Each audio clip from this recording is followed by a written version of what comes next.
So at noon, we got Rutgers, who's 5-5. Drum number 1, Ohio State, who's 10-0. Ohio State favored by 32.5 points on Fox. Ethan Kaliakmanis for the Scarlet Knights gone 2 of 3 of 326. Thrown for 2,705 yards, 17 touchdowns, 7 interceptions. Antoine Raymond's had 200 carries for 1,000 yards and 11 touchdowns. And KJ Duff's had 53 catches for 923 yards and 6 touchdowns.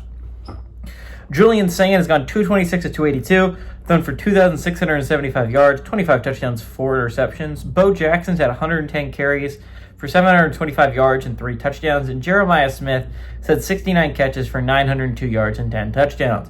Ohio State is 10-0 against Rutgers all time from 2014 to 2023.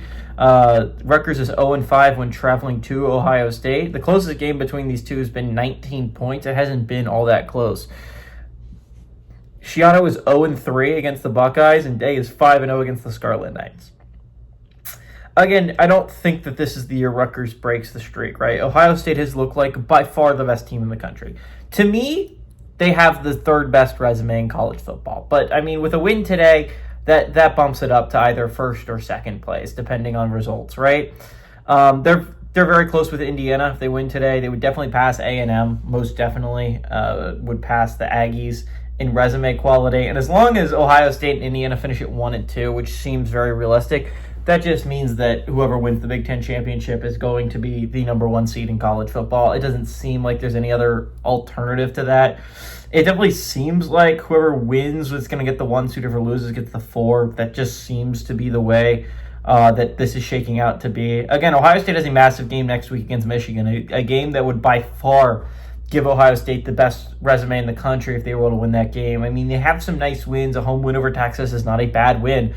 Looks like it's very possible that that's an 8-4 football team they have a win over. Again, not the greatest win on planet Earth, but not a bad win to have on the resume. They have a road win over Washington, a road win over Illinois. Those are probably their 2 best wins of the year so far. I think the road win over Illinois is likely to be the best win, or at least tied for best win that they get all year. But a road win over Michigan would be just as good. I mean, like that's an amazingly important win to try and get if you're Ohio State, which means I could see this as a little bit of a look-ahead game. But the fact is Ohio State has trailed 3 times the entire year, and they were on the first drive of the first quarter each time, and it was 3-0. They've never trailed by more than 3.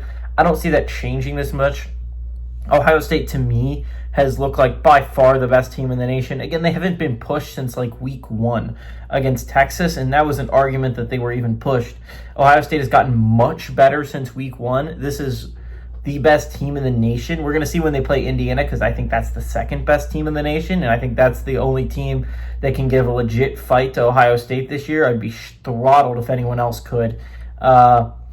I think this is a really great Buckeyes team. I think this is the team that's going to cruise to a national championship, and I don't see Rutgers being able to cover that spread, which means they're going to play a big game next week against Penn State that could be very well a whoever wins goes bowling, whoever loses doesn't. So I think that'll be a really interesting game for the Scarlet Knights, but I like the Buckeyes to win. I like them to cover at home.